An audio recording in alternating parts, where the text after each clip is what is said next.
అందరికీ praise the lord. ఈరోజు దేవుడు మనకిచ్చినటువంటి వాక్య భాగము ద్వితీయోపదేశకాండము 7వ అధ్యాయము 13వ వచనము.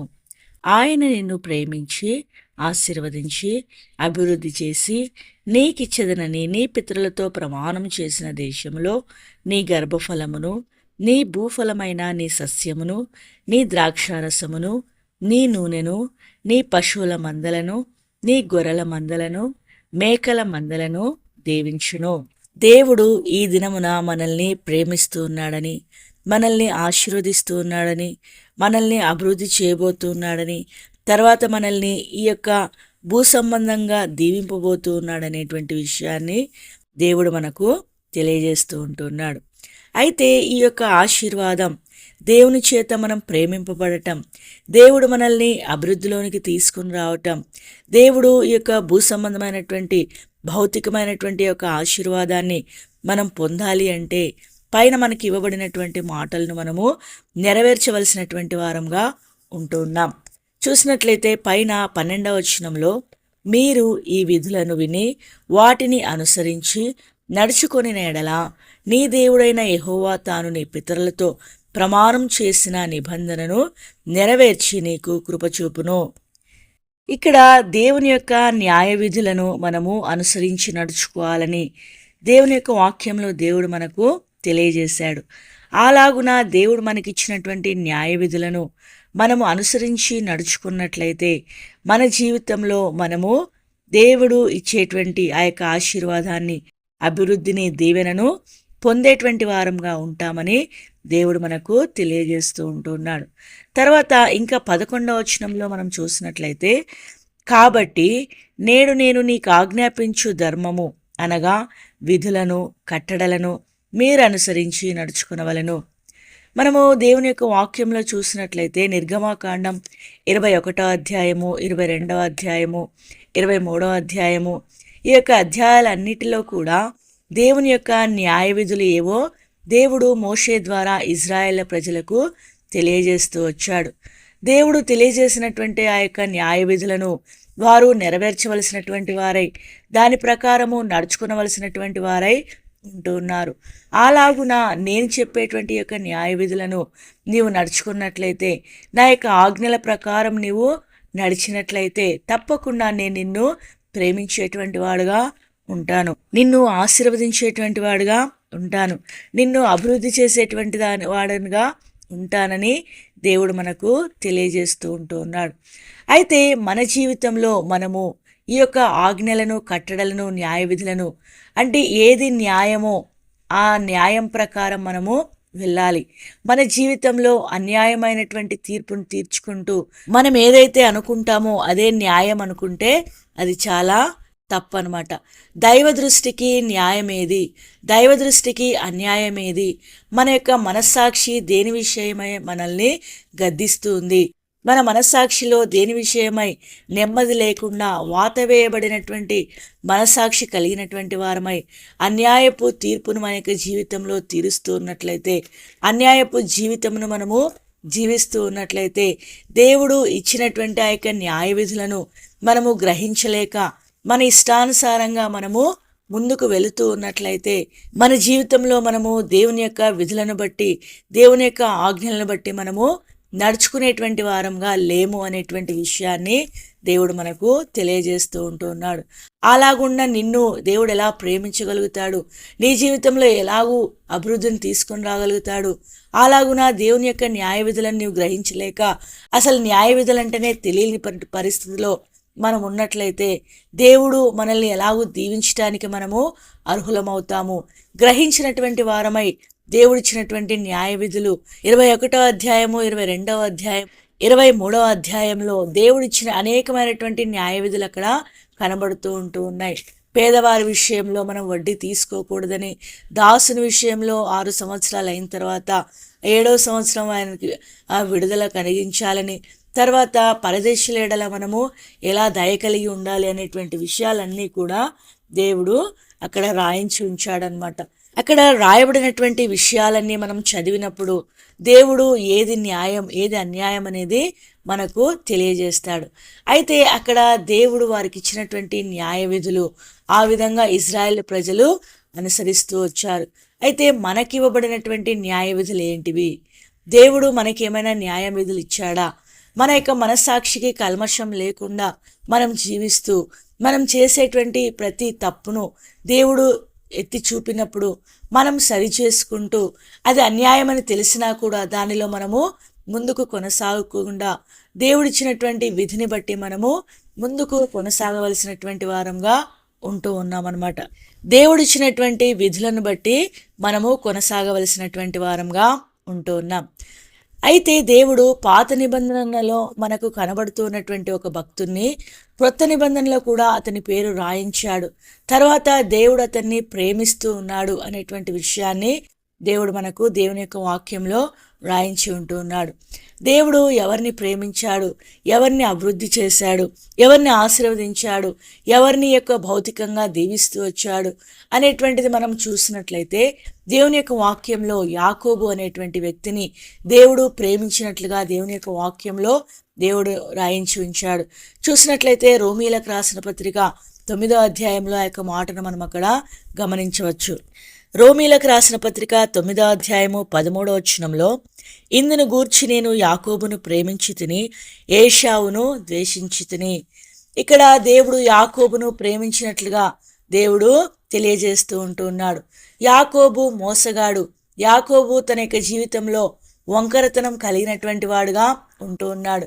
అయితే దేవుడు అంటూ ఉన్నాడు, నేను యాకోబులో ఏ వంకరతనమును కనుగొనలేదు అనేటువంటి మాటను కూడా దేవుని యొక్క వాక్యంలో మనము చూస్తాం. మన యొక్క జీవితంలో మనం కూడా మోసగాళ్ళమైనటువంటి వారం, దేవుని దృష్టికి అయిష్టులం అనమాట, దేవునికి దూరం అయిపోయినటువంటి వారం. ఈ యొక్క యాకోబు అయితే కేవలం మోసగాడే, కానీ మన యొక్క జీవితంలో మోసంతో పాటు అనేకమైనటువంటి చెడు అలవాట్లను, చెడు కార్యాలను, చెడు యొక్క గుణములను కలిగినటువంటి వారంగా ఉంటూ ఉన్నాం. అయినప్పటికీ యాకోబుని ఎలాగైతే దేవుడు ప్రేమిస్తూ వచ్చాడో మనల్ని కూడా దేవుడు ప్రేమించినటువంటి కారణాన్ని బట్టి ఆయన మనల్ని రక్షించిన నిమిత్తమై ఈ లోకానికి ఆ యొక్క శిలువ మ్రాను మీదకి ఆ యొక్క కన్య మరియ గర్భంలో పిండముగా మారటానికి ఇష్టపడుతూ వచ్చాడు. తర్వాత మన కొరకు తన ప్రాణమును పెట్టి మనల్ని రక్షించి విమోచించి మనలో ఉండేటువంటి ఆ యొక్క మోసాన్ని, మనలో ఉండేటువంటి పాపమునకు దిగిపోతూ పాపములో మనము కూరుకుపోతూ మనల్ని ఎవరు విడిపించలేనటువంటి పరిస్థితిలో ఉన్నటువంటి మనల్ని దేవుడు ఎంతగానో ప్రేమించాడు. ఆనాడు యాకోబును ప్రేమించాడు, ఈ దినమున నిన్ను నన్ను ప్రేమిస్తూ ఉంటూ ఉన్నాడు. ప్రేమిస్తూ ఉన్నటువంటి మనము ఆయన ప్రేమను గుర్తెరుగుతూ ఉంటూ ఉన్నామా? ఆయన ప్రేమ క్రిందికి వచ్చామా? ఆయన ప్రేమించి మన కొరకు ప్రాణం పెట్టాడు. ప్రాణం పెట్టినటువంటి ఆ యొక్క ప్రభువును మనము విశ్వసించి ఆయన యొక్క శిలువ మ్రాను దగ్గరికి మనం వస్తూ ఉంటూ ఉన్నామా? ఆయన రక్తధారలో దినదినము మన యొక్క పాపములను శుద్ధి చేసుకుంటూ ఆ యొక్క నిత్యత్వంలో ఆ యొక్క తండ్రి ఎదుట నిలబడటానికి యోగ్యమైనటువంటి పరిశుద్ధతను మనము కొనసాగించుకుంటూ ఉన్నామా లేదా అనేది మనము పరీక్షించుకోవలసినటువంటి వారంగా ఉంటూ ఉన్నాం. అయితే దేవుడు యాకోబును ప్రేమించాడని సెలవిస్తూ వచ్చారు. యాకోబు మోసగాడైనప్పటికీ దేవుడు యాకోబును ప్రేమిస్తూ వచ్చాడు. యాకోబు మోసగాడైనప్పటికీ తను దేవుని చేత ప్రేమించబడటానికి గల కారణాలు ఏమిటి? ఒక్క కారణాన్ని మనము చూసుకుని ఈ దినము ముగించుకుందాం. దేవుని యొక్క వాక్యంలో మనం చూసినట్లయితే ఆదికాండము 25వ అధ్యాయము 34వ వచనంలో మనకి ఇక్కడ ఒక మాట కనబడుతున్నది. యాకోబు ఆహారమును చిక్కుడుగాయల వంటకమును ఏశావుకిచ్చెను, అతడు తిని త్రాగి లేచిపోయెను. అట్లు ఏశావు తన జ్యేష్ఠత్వమును తృణీకరించెను. ఇక్కడ దేవుని యొక్క వాక్యంలో యాకోబు ఏశావు కనబడుతూ ఉంటున్నారు. యాకోబు ప్రేమింపబడటానికి, యాకోబు ప్రేమించబడి దేవుని చేత అభివృద్ధిలోనికి రాగలగటానికి గల కారణం ఏమిటంటే ఇక్కడ తను చేసినటువంటి ఒక దృఢమైనటువంటి నిర్ణయం.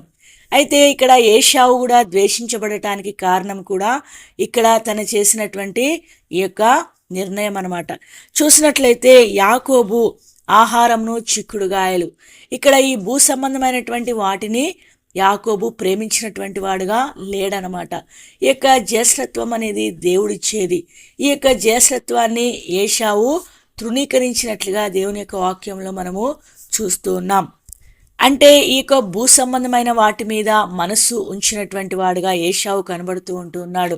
తర్వాత పర సంబంధమైనటువంటి వాటి మీద మనస్సు ఉంచినట్లుగా యాకోబు ఇక్కడ కనబడుతూ ఉంటున్నాడు.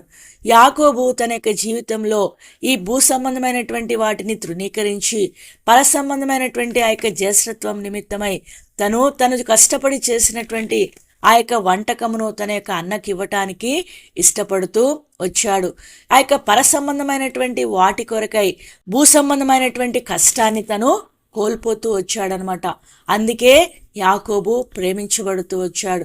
నీ యొక్క జీవితంలో, నా యొక్క జీవితంలో మనం కూడా ప్రభు కొరకు, పర సంబంధమైనటువంటి వాటి కొరకు, ఈ యొక్క భూలోకంలో మనకున్నటువంటి ఆస్తులైతేనేమి, ధనమైతేనేమి, చదువైతేనేమి, ఉద్యోగాలైతేనేమి, దేన్నైనా మనము ప్రభు కొరకు విడిచిపెట్టి ప్రభు కొరకు మనము తృణీకరించినటువంటి వారంగా ఉన్నట్లయితే నీవును యాకోబు వలె దేవుని చేత ప్రేమించబడేటువంటి వాడుగా ఉంటావు. దేవుడు ప్రేమించాడంటే ఖచ్చితంగా మన జీవితంలో భౌతికమైనటువంటి ఆశీర్వాదమే కాకుండా ఆత్మ సంబంధమైనటువంటి ఆశీర్వాదాన్ని కూడా మనము కలిగినటువంటి వారంగా ఉంటాం. మనం ఎప్పుడైతే పర సంబంధమైనటువంటి వాటి మీద ఆసక్తి కలిగి, పర సంబంధమైన వాటి మీద తృష్ణ కలిగి, పర సంబంధమైనటువంటి వాటి మీద మన యొక్క ఆలోచనను నిలుపుతామో, మన యొక్క గురిని నిలుపుతామో, అప్పుడు దేవుడు మనల్ని భౌతికంగా ఆశీర్వదిస్తాడు, ఆత్మీయంగా కూడా ఆశీర్వదించేటువంటి వాడుగా ఉంటాడనమాట. గ్రహించినటువంటి వారమై యాకోబు తన యొక్క జీవితంలో దేన్ని ప్రేమిస్తూ వచ్చాడు, తద్వారా దేవుని చేత ప్రేమించబడుతూ వచ్చాడనమాట. దేవుని యొక్క వాక్యంలో దేవుడు కూడా మత్తయి సువార్త 6వ అధ్యాయంలో మొదట నా రాజ్యమును నా నీతిని వెదకుడి, అప్పుడు అవన్నీ మీకు అనుగ్రహింపబడును. అంటే రేపటిని గూర్చినటువంటి చింత మనం కలిగినటువంటి వారంగా ఈ భౌతిక సంబంధమైనటువంటి ఆకలిని గురించి, ఆహారం గురించి, వస్త్రముల గురించి మనము చింత కలిగి ఉంటున్నామని, వాటి విషయమై మనము చింత లేనటువంటి వారముగా ఉండి దేవునిపై మనం ఆధారపడి ఆయన యొక్క రాజ్యాన్ని, ఆయన యొక్క నీతిని మొదట మనం వెతికినప్పుడు దేవుడు మనకు అవసరమైనటువంటి ప్రతిదీ అనుగ్రహించేటువంటి దేవుడుగా ఉంటూ ఉన్నాడు. దేవుడు ప్రస్తుతము ఈ దినమున మనకిచ్చేటువంటి ఆ యొక్క న్యాయ విధి, దేవుడిచ్చేటువంటి ఆజ్ఞ, దేవుడు చెప్పినటువంటి ప్రతి మాట కూడా దేవుడు మనకిచ్చేటువంటి ఆజ్ఞయే అనమాట. దేవుడు చెప్పేటువంటి మాట ఏమిటంటే, రేపటిని గురించినటువంటి చింత నీకు ఉండకూడదు. నా యొక్క రాజ్యాన్ని, నా యొక్క నీతిని మొదట నీవు వెతికినట్లయితే ఖచ్చితంగా దేవుడు మనల్ని ప్రేమించేటువంటి వాడుగా ఉంటాడు, మనల్ని అభివృద్ధి చేసేటువంటి వాడుగా ఉంటాడు, మనల్ని ఆశీర్వదించేటువంటి వాడుగా ఉంటాడు, మనల్ని దీవించేటువంటి వాడుగా ఉంటాడు. యెహోవా ఆశీర్వాదము ఐశ్వర్యం ఇచ్చును, నరుల కష్టం చేత యొక్క ఆశీర్వాదము ఎక్కువ కాదు అనేటువంటి విషయాన్ని దేవుని యొక్క వాక్యంలో మనము చూస్తూ ఉంటున్నాం. మనం ఎంత కష్టపడినా కూడా మనము దీవెనను పొందలేము, కానీ ఆశీర్వాదాన్ని పొందలేము. కానీ దేవుణ్ణి మనం ప్రేమించి ఆ యొక్క పరసంబంధమైనటువంటి వాటి మీద మనము మనసు ఉంచినట్లయితే తప్పకుండా దేవుడు యాకోబుని ఎలాగైతే ప్రేమిస్తూ వచ్చాడో నిన్ను కూడా ప్రేమించి, నిన్ను ఆశీర్వదించి, నిన్ను అభివృద్ధి చేసి, నిన్ను ఈ దినమున దీవించాలని కోరుతూ ఉంటున్నాడు. ప్రభు యొక్క ఆశీర్వాదంలోని రహస్యంను గుర్తెరిగినటువంటి వారమై మనము అలాగున పరసంబంధమైనటువంటి వాటి మీద మన యొక్క మనసు ఉంచి యాకోబు ప్రేమింపబడి దీవించినట్లుగా మనం కూడా దేవుని చేత ప్రేమించబడి దీవించబడుదుముగాక. ఆ విధంగా దేవుడు మనల్ని అందరినీ సిద్ధపరచునుగాక. మరొకసారి మనకిచ్చినటువంటి వాక్య భాగమును చదువుకొని ముగించుకుందాం. ద్వితీయోపదేశకాండము 7వ అధ్యాయము 13వ వచనము. ఆయన నిన్ను ప్రేమించి ఆశీర్వదించి అభివృద్ధి చేసి నీకిచ్చదనని నీ పితరులతో ప్రమాణం చేసిన దేశంలో నీ గర్భఫలమును, నీ భూఫలమైన నీ సస్యమును, నీ ద్రాక్షారసమును, నీ నూనెను, నీ పశువుల మందలను, నీ గొర్రెల మందలను, మేకల మందలను దీవించును. దేవుడి కొన్ని మాటలను దీవించి ఆశీర్వదించునుగాక. ఆమేన్.